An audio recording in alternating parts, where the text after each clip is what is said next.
Matius 11 ayat yang ke-6. Dan berbahagialah orang yang tidak menjadi kecewa dan menolak aku. Yesus bilang gitu. Yesus tahu waktu kita ngadapin masalah. Kadang-kadang tuh saking tertekan dan tersesaknya. Kita kadang-kadang udah kehilangan iman.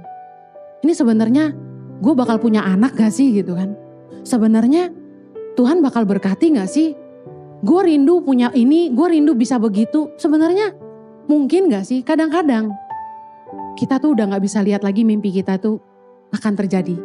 Tapi dengar baik, jangan jadi kecewa dan menolak Tuhan. Amin. Engkau akan berbahagia kata Yesus. Kalau engkau tidak jadi kecewa dan menolak Dia. Percayalah Tuhan itu setia. Saya percaya Tuhan pasti sediakan jalan keluar. Saya ingin akhiri karena waktu yang terbatas. Di tengah masa sulit, tenang dan berdoa. Di tengah-tengah badai, tenangkan jiwa kita.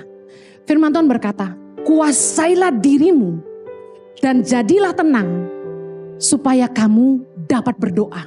Artinya gini, waktu keadaan kita sedang panik, masalah banyak.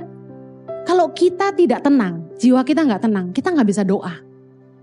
Kita pasti sibuk cari jalan keluar. Waduh, telepon siapa ya? Siapa ya yang bisa bantu saya ya?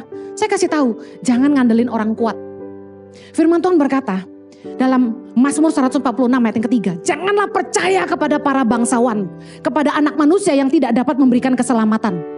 Saya ini udah belajar, ngandalin orang-orang hebat yang berjanji tapi tidak pernah ditepati. Saya sama suami itu udah bolak-balik ketemu konglomerat di Indonesia, bukan gak pernah. Mereka janji, saya akan bantu kamu. Kamu kurang berapa setiap bulan? 1,5 M, telepon saya pasti bantu kamu.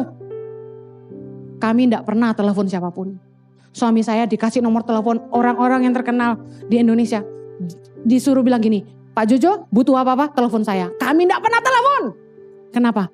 Karena satu-satunya yang kami andalkan cuma Tuhan. Amin. Dengar baik. Jangan ngandalin teman. Jangan ngandalin orang kuat. Teman itu justru kita temukan yang terbaik tuh di masa sulit.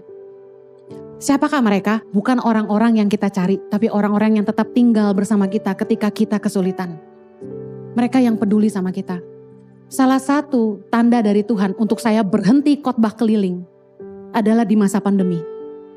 Tidak ada, bisa dibilang hampir tidak ada, hanya satu orang yang biasanya saya layani gereja-gerejanya. Itu telepon saya dan tanya, apakah kamu baik-baik?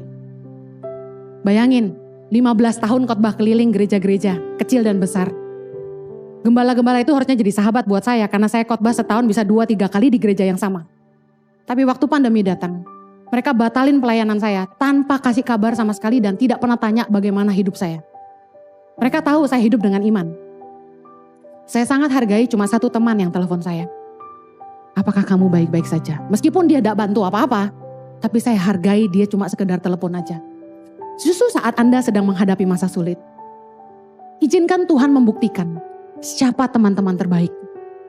Amen. Di tengah masalahmu, jangan panik, jangan berusaha telepon sana sini, cari orang kuat bantu kamu.